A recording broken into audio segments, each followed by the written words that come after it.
Bismillahirrahmanirrahim. Əhl-i sünnədən olan əşarilər, maturidilər və həmbəlilər Allah subhanahu və teala'dan məkanı nəfi etdikləri zaman mücəssimə firqəsi buna qarşı çıxaraq bu nəfiyi inkar edir.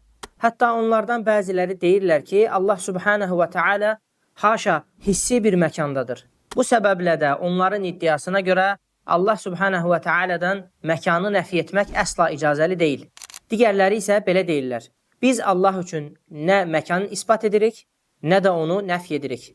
İndi isə sizə bu mövzuda mücəssimə firqəsinin məşhur nümayəndələrindən olan Albani'nin sözünü təqdim edəcəyik. Gəlin görək, Albani bu barədə nə deyir? Albani belə deyir.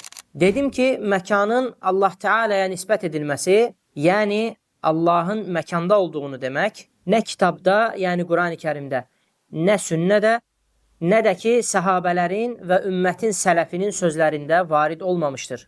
Onların yoluna yaraşan budur ki, Allahın şanına layiq olmayan bir mənanın başa düşülməməsi üçün bu ifadəni ona nisbət etməyək. Onun bu sözləri düşünənlər üçün dərin mənalar daşıyan ifadələrdir. Vəlhamdülillahi Rabbil aləmin.